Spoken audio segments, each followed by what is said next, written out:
Winnie the Pooh, Blood and Honey. It is your standard slasher film with a Pooh-colored paint job.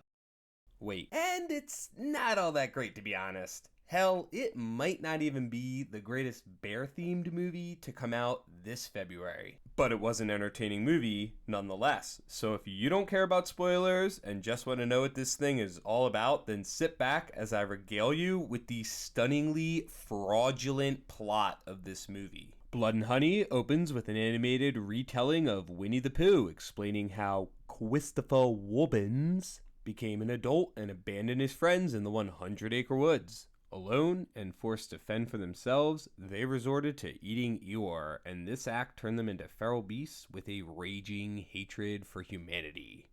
Understandable. Years later, Christopher Wobbins, who sounds exactly like that in the movie, returns to the 100-acre woods with his fiancée, Maui. He's hoping to prove to her that his childhood friends are in fact real. Well, I got news for ya, Christopher. They are. So real, in fact, that Piglet chokes his fiancée to death with a metal chain, while Pooh incapacitates Wobbins. Then, the movie cuts to a completely different story. And that's what I'm referring to as a fraudulent plot in this movie. So the second storyline is about Maria, a young woman who's currently in therapy as a result of an incident where a man stalked her and broke into her home. Again, understandable. What I don't understand is Maria's therapist suggesting that to clear her mind, she go on a trip with her friends, who are all supposed to be Instagram influencers or something. It's not explained. Anyway, all these girls decide to go on a getaway weekend to, you guessed it, the 100-acre woods. Which is why this movie, honestly, should have been called Winnie the Pooh, Blood, Honey, and Boobs. Speaking of, not long after the girls arrive, Pooh and Piglet begin their murder spree, mostly by crushing the heads of their victims, in granted, a variety of ways. Seriously, if you love watching prosthetic heads get destroyed, this is the movie that you've been waiting for. As Piglet and Pooh continue their massacre, it's revealed that Christopher Wobbins is being kept alive. But for what?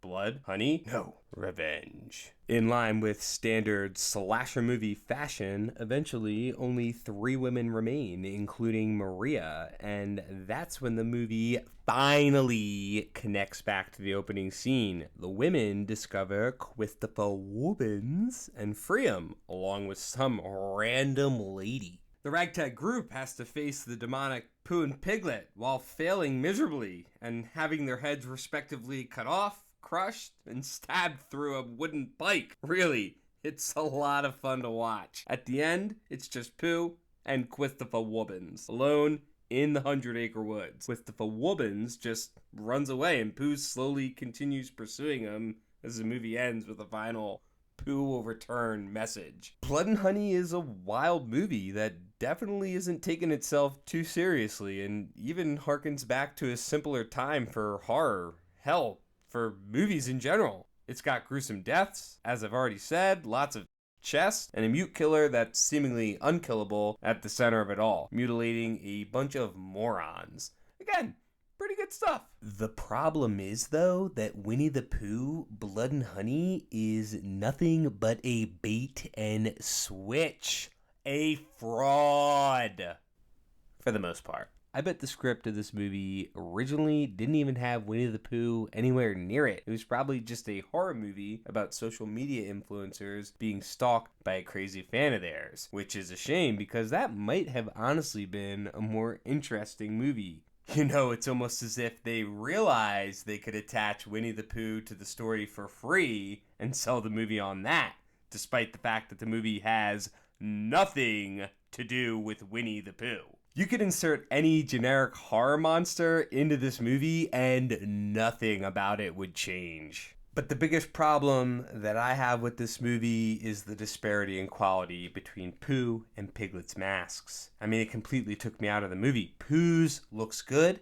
It even has remote-controlled puppeting in the ears and mouths. It's creepy when he's emoting. Piglet, on the other hand, looks like a cheap thing that you would pick up at Party City. He literally just looks like a guy in a mask. It was a weird choice. I know Pooh's the star and all, but still, it was honestly like that scene at the end of Step Brothers, where they're both wearing the Chewbacca masks. All that being said, this is actually a really well shot movie. Rhys Frake-Waterfield is a solid cinematographer, despite the fact that he's an absolute swindler. All in all, Winnie the Pooh is a silly slasher movie that I begrudge for lying to me, but was nonetheless pretty fun to watch. So if it's available to you for free, I'd go ahead and check this one out, especially if it's around, that spooky time of year. But don't go wasting your hard-earned money on it. Trust me, the blood ain't worth the honey with this one.